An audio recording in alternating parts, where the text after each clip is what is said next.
Pemerintah optimistis pergerakan indeks harga saham gabungan atau IHSG akan tetap dapat mendukung pertumbuhan ekonomi meski dihadapkan pada ketidakpastian.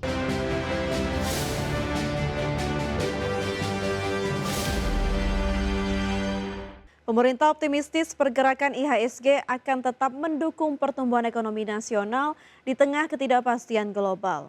Menko Perekonomian menjelaskan bahwa ruang untuk mendorong sumber pembiayaan lewat IPO tetap terbuka, sehingga target pertumbuhan tahun ini diharapkan sesuai dengan apa yang telah diberikan.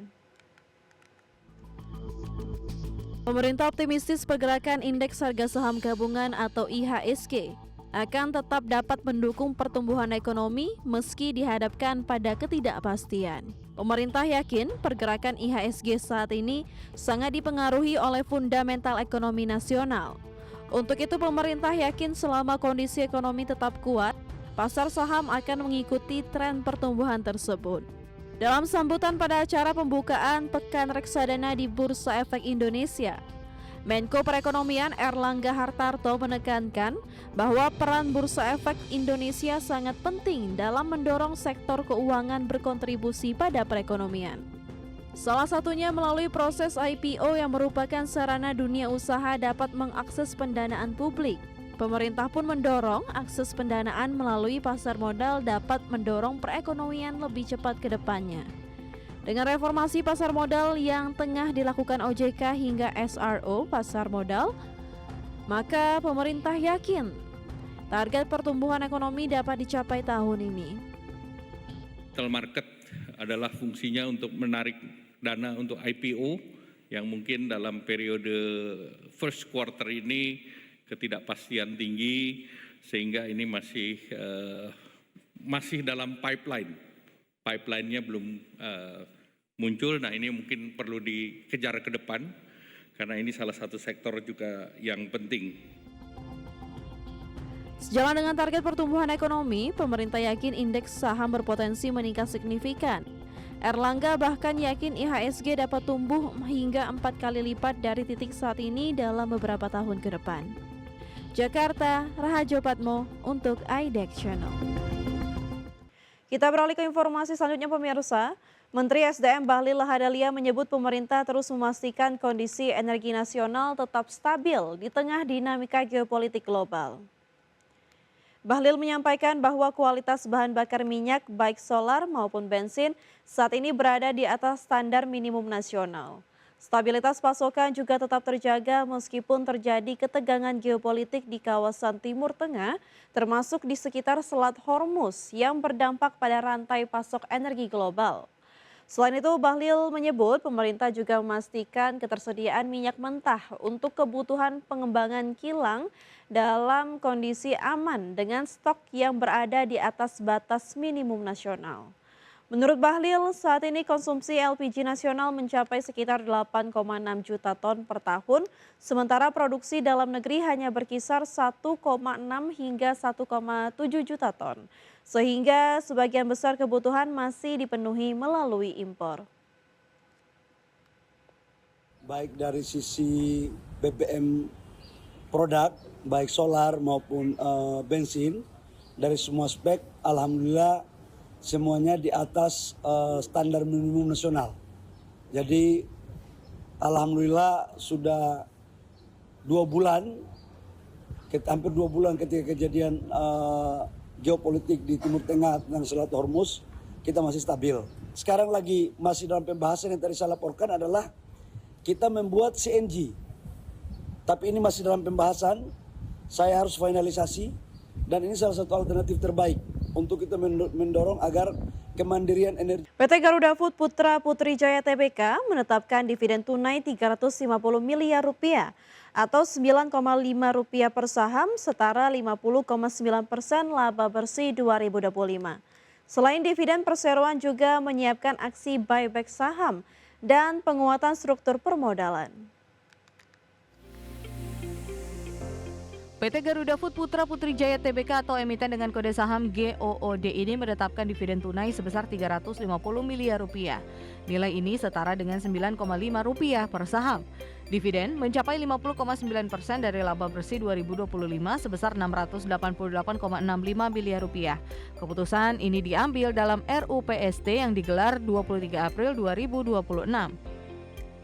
Sebesar 2 miliar rupiah ditetapkan sebagai cadangan wajib sesuai ketentuan undang-undang. Sisa laba 336,3 miliar rupiah dicatat sebagai cadangan umum.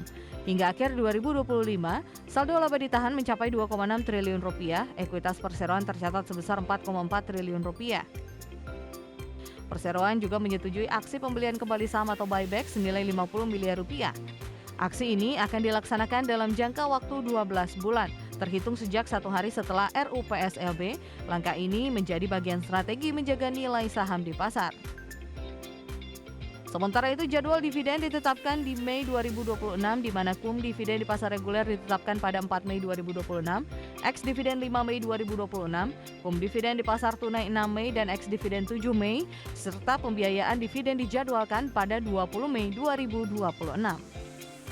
Tim Liputan IDX Channel.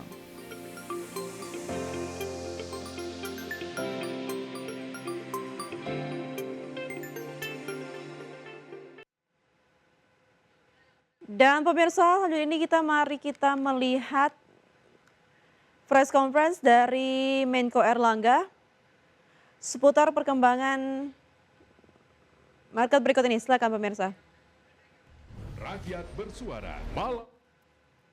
Pemerintah dan program utama beberapa kementerian lembaga berdasarkan arahan Bapak Presiden. Kemudian dengan langkah yang strategis dan terintegrasi, juga dilakukan monitoring evaluasi dan juga melakukan terobosan-terobosan untuk mengambil dengan langkah cepat dan strategis. Nah, dalam Satgas akan dibuat 5 kelompok kerja, 1 terkait perumusan strategi peningkatan pertumbuhan ekonomi, 2 percepatan implementasi program dan penyelesaian debottlenecking yang selama ini sudah bekerja diintegrasikan. Kemudian yang ketiga terkait dengan regulasi, kelembagaan dan penegakan hukum. Yang keempat terkait dengan perdagangan, kerjasama ekonomi, hubungan internasional. Dan yang kelima monitoring, evaluasi dan anggaran. Hasil rapat tadi diambil keputusan beberapa hal yang sudah kami laporkan kepada Bapak Presiden kemarin, yaitu pertama insentif untuk LPG, di mana intervensi kebijakan untuk biaya masuk LPG utamanya untuk industri petrochemicals yang dengan adanya kasus di perang di Selat Hormuz mengalami kesulitan untuk memperoleh nafta. Kemarin Bapak Presiden juga meminta kepada Menteri ESDM untuk mencarikan sumber-sumber nafta yang lain. Namun sebagai langkah ini adalah import LPG, biaya masuknya diturunkan dari 5% menjadi 0%. Sehingga refinery bisa memperoleh bahan baku alternatif dari nafta ke LPG. Karena refinery ini dibutuhkan untuk bahan baku plastik. Oleh karena itu nanti Menteri Perindustrian dan Menteri Keuangan akan menyiapkan Permenperin maupun PMK-nya. Kemudian bahan baku plastik yang kita ketahui harga plastik naik 50-100% dan kenaikan ini tentu akan mempengaruhi terhadap plastik packaging.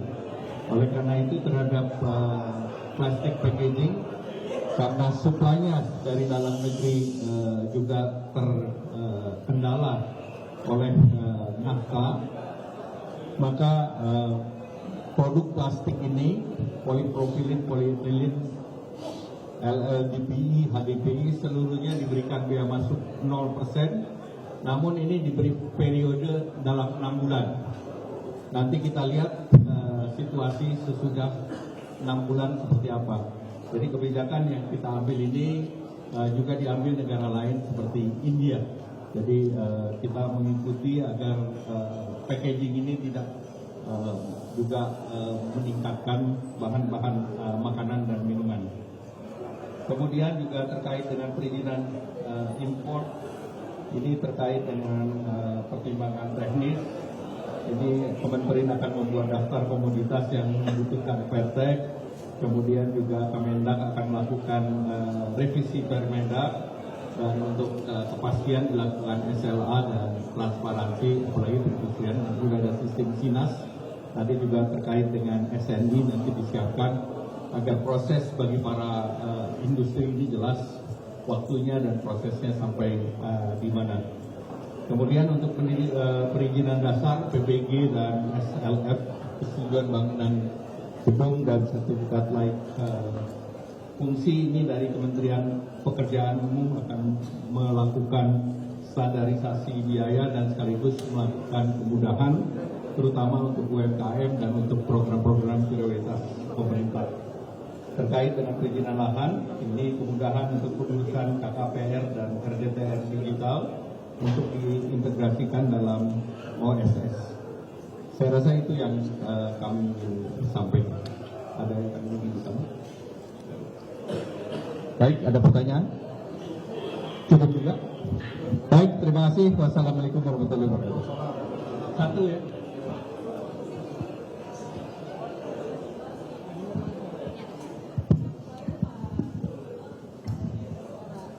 Ada 3 negara itu ya Pak, negara yang kemudian menjadi alternatif untuk mengekspor atau mengekspor. Ya untuk pasokan nafta itu, apakah itu sudah sampai Pak, dan itu juga nantinya? Itu mengenai nafta tentu sedang dicarikan. Targetnya sih sebetulnya kita harapkan bulan Mei. Nanti kita lihat lagi. Ya. Per Mei. Ya. Baik, terima kasih. Assalamualaikum warahmatullahi wabarakatuh. Pak, memastikan yang 0% bea masuk itu LPG-nya kenapa ya? LPG nafta sudah 0. Berarti ini LPG.